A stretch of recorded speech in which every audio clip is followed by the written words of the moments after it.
Vlog đâu hôm nay để kapok rồi.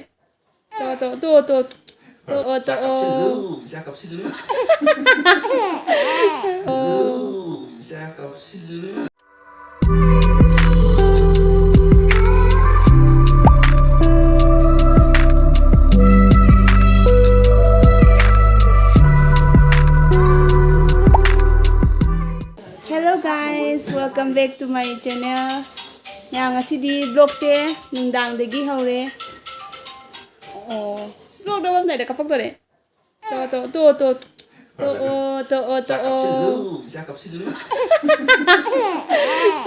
Đồ nè. Ai nang khai hỏi người ta bảo chứ tụ cây đâu. Cây đó tới chứ bỏ. Aduh ma'am. Vlog se nam haurage mu. Ngasi na nungdang de haure. Ai je sai nungtin la ko ne bako. Hospital da kumthabadagi di ai je yumda dum halle numitom di camera hospital da kumthabadagi di ai je yumda dum halle bako aduga nongma ma yubda lairure aduga mu lae ko je hoida lae ngasi je hayung swasti ne bako ado swasti ga pulap si je pulap samjala adabane ado nungdang dagi vlog se ayu yute howdo adugi ngasi nungdang dagi horage tawbane bako ngasi je ko je hoida lairani aduga angang siga sum mating sum na make swasti ga pulap ko ina ba se tumi adu mya koi gi angang se yam na lau jane lau ba bo yam tiki de lau e mapa lau de na lau e mama hai du ni natin mama di kami mapa lau do mama lau mapa lau de khara lau re mya mai le re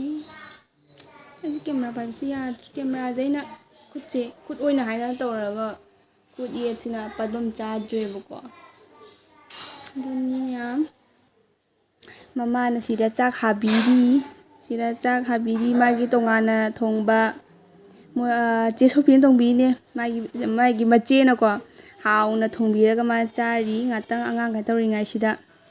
chari dugaina sida leire duni ke tawbuna do kona adum hapjarake stiga pulap hapjarake hapaga namagi mayam nungai tumbiri tu sina bisum jina mamana ngarang ke biri ni ado ya masak siong tu nui jongo na ijeng mayam ko khangde video da yeng udi phajai bako aseng bada khubba jama mayam tayang dimple ga thoktana fajabada loirabani da khoi chase fajabada loirabani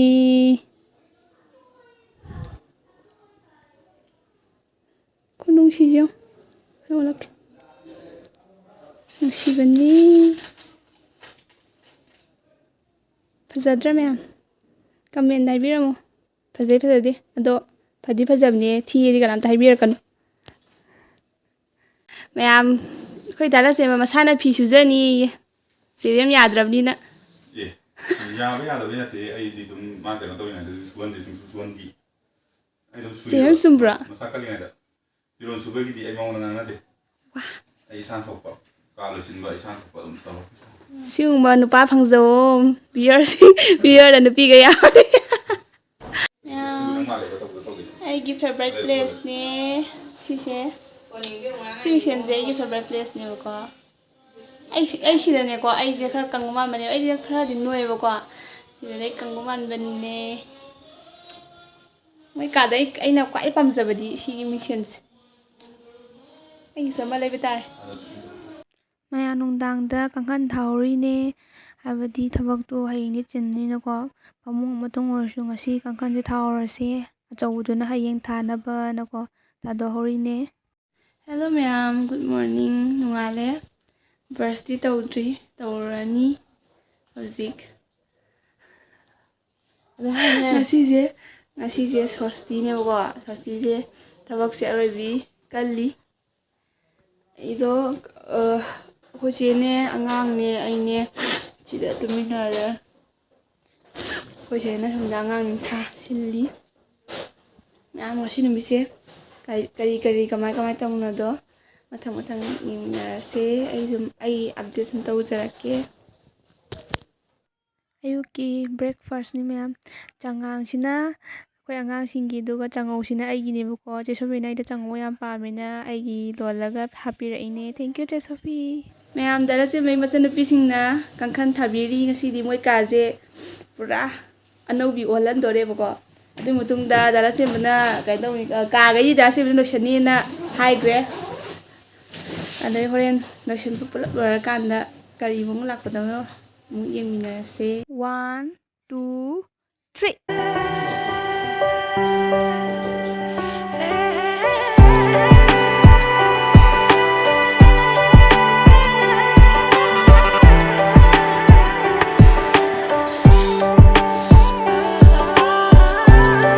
ꯃꯌꯥꯝ ꯑꯉꯥꯡ ꯂꯨꯖꯈꯤꯗꯣꯔꯦ ꯉꯁꯤꯗꯒꯤ ꯅꯨꯃꯤꯠ ꯊꯥ ꯒꯨꯔꯨ ꯐꯤꯅ ꯃꯣꯏꯅ ꯇꯥꯁꯤꯟꯕꯅꯤ ꯌꯥꯅꯤ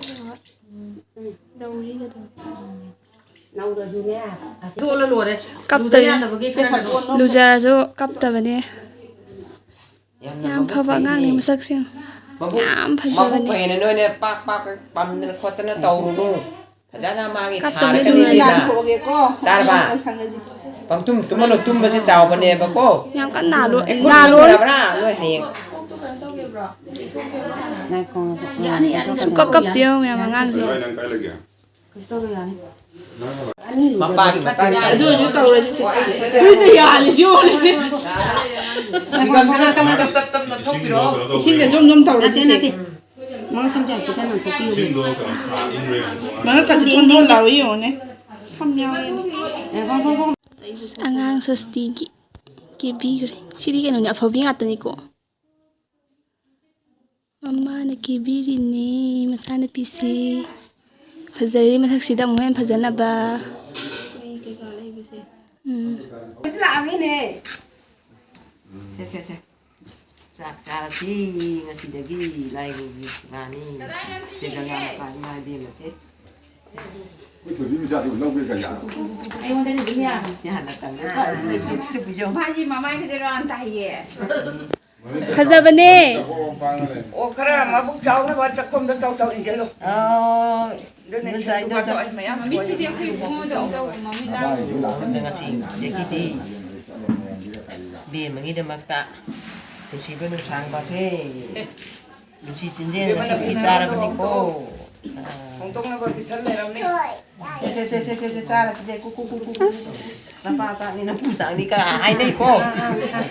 ꯉꯁꯤꯗꯒꯤꯗꯤ ꯑꯐꯕ ꯌꯥꯏꯐꯕ ꯑꯣꯏꯗꯅ ꯏꯟꯁꯥꯡ ꯄꯣꯠ ꯆꯩ ꯀꯩꯀꯥ ꯁꯦꯝꯃꯤ ꯍꯌꯦꯡ ꯄꯣꯠ ꯆꯩ ꯀꯩꯀꯥ ꯁꯦꯝꯃꯤ ꯍꯣꯔꯦꯟꯒꯤ ꯁ꯭ꯋꯥꯁꯇꯤꯒꯤ ꯁꯨꯃꯥꯏꯅ ꯁꯦꯝꯃꯦ ꯃꯌꯥꯝ ꯆꯦꯕꯦꯝ ꯍꯧꯖꯤꯛ ꯀꯦꯔꯤ ꯌꯥꯝ ꯀꯦꯕ ꯅꯠꯇꯦꯗ ꯈꯖꯤꯛꯇꯪ ꯀꯦꯁꯜꯂꯤ ꯍꯥꯏꯗꯤ ꯃꯤ ꯃꯌꯥꯝ ꯂꯥꯛꯇꯣꯏꯅꯤꯅꯀꯣ ꯗꯔꯥꯆꯦꯝꯕꯅ ꯐꯖꯍꯜꯂꯣꯅ ꯍꯥꯏ ꯑꯗꯨꯒꯤ ꯀꯦꯔꯤ ꯍꯣꯔꯦꯟ ꯂꯣꯏꯔꯀꯥꯟꯗ ꯎꯠꯆꯔꯛꯀꯦ ꯃꯌꯥꯝ ꯀꯦꯔꯤ ꯑꯩ ꯍꯧꯖꯤꯛ ꯃꯦꯖꯤꯛ ꯇꯧꯔꯒ ꯐꯖꯊꯣꯛꯍꯜꯂꯛꯀꯦ 1 2 3 ꯃꯌꯥꯝꯁꯤꯅ ꯀꯦꯔꯕ ꯃꯇꯨꯡꯗ ꯁꯨꯃꯥꯏꯅ ꯂꯩꯔꯦ ꯌꯥꯝ ꯆꯝꯅ ꯀꯦꯕꯤꯈ꯭ꯔꯦ ꯃꯤꯗꯤ ꯃꯥꯏ ꯅꯨꯄꯥꯅ ꯌꯥꯝ ꯂꯨꯅ ꯇꯧꯕꯒꯤ ꯑꯅꯤ ꯁꯅꯥꯗꯒꯤ ꯂꯤꯛꯇꯒꯤ ꯃꯥꯏ ꯍꯦꯔꯣꯅ ꯒꯤꯐ ꯇꯧꯕꯤꯔꯤꯅꯦ ꯀ꯭ꯌꯨꯠ ꯀꯄꯜꯅꯦ ꯃꯕꯥꯅꯤꯁꯦ ꯁꯨꯃꯥꯏꯅ ꯇꯧꯔꯦ ꯀꯦꯔꯕ ꯃꯇꯨꯡꯗ ꯑꯝꯇꯪ ꯌꯦꯡꯉꯣꯁꯦ ꯑꯝꯇ ꯋꯥꯎ ꯐꯖꯔꯦ ꯃꯌꯥꯝ ꯑꯩ ꯌꯨꯝꯗ ꯑꯃꯨꯛ ꯍꯜꯂꯤꯕꯀꯣ ꯑꯁ ꯑꯩꯗꯤ ꯃꯥꯏꯀꯩ ꯑꯅꯤ ꯊꯣꯛꯅ ꯌꯥꯎꯔꯤꯁꯦ ꯑꯩꯈꯣꯏ ꯆꯦꯒꯤꯗꯁꯨ ꯊꯕꯛ ꯌꯥꯎꯔꯝꯃꯦ ꯑꯗꯨꯗꯒꯤ ꯑꯃꯨꯛ ꯌꯨꯝꯗ ꯑꯃꯨꯛ ꯆꯠꯂꯒ ꯄꯣꯠ ꯆꯩ ꯀꯥ ꯄꯨꯔꯛꯇꯣꯏꯅꯦꯕꯀꯣ ꯑꯗꯨꯒꯤ ꯑꯃꯨꯛ ꯆꯠꯂꯗꯣꯏꯅꯦꯕꯀꯣ ꯆꯦꯟꯊꯣꯛ ꯆꯦꯟꯁꯤꯟ ꯇꯧꯔꯤꯁꯦ ꯍꯥꯏꯗꯤ ꯑꯗꯨꯝ ꯅꯛꯄꯅꯤꯅꯀꯣ ꯑꯩꯈꯣꯏ ꯕꯤꯁꯅꯨꯄꯨꯔ ꯃꯁꯦꯟꯅꯤꯅꯀꯣ ꯃꯝꯈꯔꯦ ꯕꯤꯁꯅꯨꯄꯨꯔ ꯃꯁꯦꯟꯅꯤꯅꯀꯣ ꯑꯗꯨꯝ ꯆꯦꯟꯊꯣꯛ ꯆꯦꯟꯁꯤꯟ ꯇꯧꯔꯒ ꯑꯗꯨꯝ ꯌꯥꯎꯔꯦ ꯍꯧꯖꯤꯛ ꯌꯨꯝꯗ ꯑꯃꯨꯛ ꯆꯠꯂꯒ ꯂꯣꯏꯁꯤꯜꯂꯒ ꯄꯣꯠ ꯊꯥꯡꯒ ꯑꯃꯨꯛ ꯂꯥꯛꯇꯣꯏꯅꯦꯕꯀꯣ ꯃꯌꯥꯝ ꯑꯃꯨꯛ ꯌꯦꯡꯃꯤꯟꯅꯔꯁꯦ ꯃꯌꯥꯝ ꯑꯩ ꯂꯣꯏꯁꯤꯟꯕ ꯂꯣꯏꯔꯦ ꯑꯩꯈꯣꯏ ꯆꯦ ꯍꯣꯏꯗꯤ ꯍꯜꯂꯛꯑꯒ ꯁꯠ ꯁꯠ ꯂꯥꯎꯅ ꯂꯣꯏꯁꯤꯜꯂꯦ ꯂꯛꯁꯃꯤ ꯈꯤꯇꯪ ꯂꯥꯛꯆꯧ ꯑꯩ ꯐꯨꯠ ꯎꯠꯀꯦ ꯃꯌꯥꯝ ꯁꯨꯃꯥꯏꯅ ꯁꯦꯠꯂꯦ ꯁꯨꯃꯥꯏꯅ ꯁꯤꯝꯄꯜꯗ ꯆꯠꯂꯦ ꯀꯦꯕꯁꯦ ꯁꯨꯃꯥꯏꯅ ꯁꯨꯝ ꯁꯤꯝꯄꯜꯗ ꯀꯦꯔꯦ ꯑꯗꯨꯗꯤ ꯃꯌꯥꯝ ꯆꯠꯅꯕ ꯇꯧꯔꯒꯦ ꯑꯥꯗ ꯌꯧꯔꯀꯥꯟꯗ ꯑꯃꯨꯛ ꯎꯠꯆꯔꯛꯑꯒꯦ ꯃꯌꯥꯝ ꯆꯠꯅꯕ ꯇꯧꯔꯁꯦ 이비엠아! ꯂꯣꯏꯁꯤꯟꯕ ꯂꯣꯏꯔꯦ ꯁꯤꯅ ꯑꯩꯈꯣꯏ ꯆꯦꯅꯝꯗ ꯑꯩꯈꯣꯏ ꯆꯦꯅꯝꯗ ꯑꯩꯈꯣꯏ ꯅꯨꯡꯗꯥꯡꯗꯤ ꯑꯩꯈꯣꯏ ꯁꯤꯕ꯭ꯂꯤꯡꯁ ꯄꯨꯂꯞ ꯂꯩꯗꯣꯏꯅꯦ ꯉꯁꯤ ꯁꯟꯗꯦ ꯅꯠꯇ꯭ꯔꯣ ꯉꯁꯤ ꯁꯇꯔꯗꯦꯅꯦ. ꯑꯩꯈꯣꯏ ꯆꯦꯒ ꯇꯧꯔꯒ ꯑꯩꯈꯣꯏ ꯅꯨꯡꯗꯥꯡꯗ ꯑꯩꯈꯣই ꯏꯆꯤꯜ ꯏꯅꯥꯎ ꯄꯨꯟꯗꯣꯏꯅꯦ ꯑꯩꯈꯣꯏ ꯆꯦꯁꯨ ꯂꯦꯛꯇꯣꯏꯅꯦꯕꯀꯣ ꯑꯗꯨꯅꯤ ꯃꯌꯥꯝ ꯄꯣꯠ ꯄꯨꯁꯤꯜꯂꯛꯏ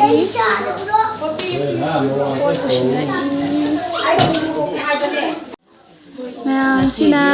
ꯆꯥꯏ ꯀꯄꯜꯒꯤ ꯃꯆꯥꯅꯨꯄꯤꯅꯦ ꯁꯛ ꯈꯨꯅꯨꯡꯁꯤꯁꯦ ꯌꯦꯡꯉꯣ ꯆꯥ ꯊꯛꯏꯁꯨ ꯆꯥ ꯌꯥꯝ ꯄꯥꯝꯃꯦꯌꯦ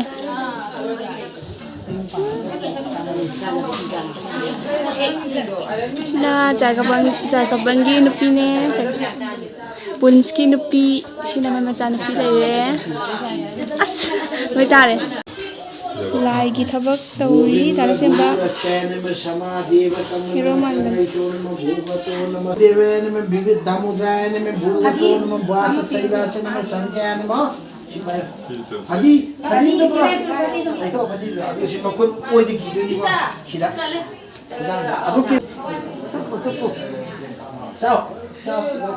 Lagi mama deh, Stevie.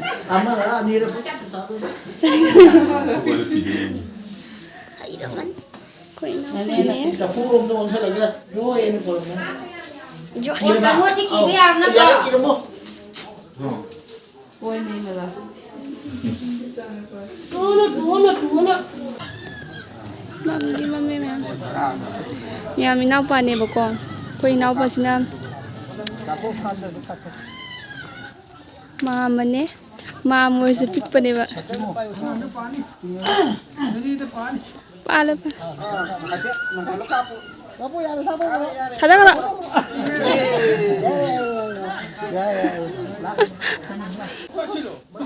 mangal tu gara-gara caw akak aku tinggi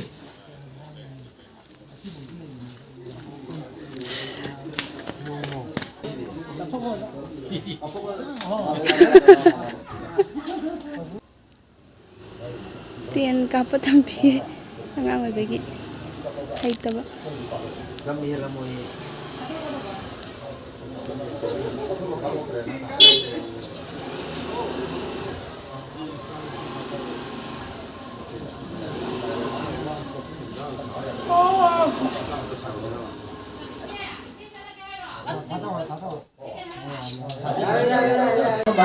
Sindi Prabhu nama Ayurveda nama Angkan nama Jiva Pranaya nama Angkan nama Maha oh ya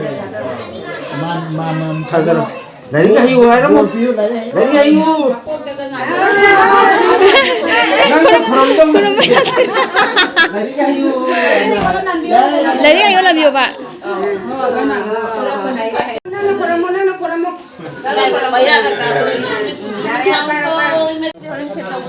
Chat kidore badi ba yam ngana chatle hey bye taro chalo bye taro sini puja kai ka lore myam plau nung tauba dai de cha ba khut pa do am to uchadre thabak myam leibagi chakra dore yen thongba leire ngaring khang ngba leire nga thongba leire hawai chai met pa leire chak leire myam charage do swasti so lore aise nasai di phane ko furit o phajaba setlambane bako ado hek yobaga adum phapat hongdo e karina hawa kanda haidi thabak se am chin lebako thabak se haidi chebeng khoi gi mung haidi moi gi nuparong imung monungna khaktana yadabina ko aijo dress se phatlaw na mu hongdo mu dum yausalle adugine hojikpudi mi loi chatnagre swasti su lore phajana dum loigre bako adune video sisu side sum loisanjarage myamna nungai biradi like share and subscribe tawbiramo bye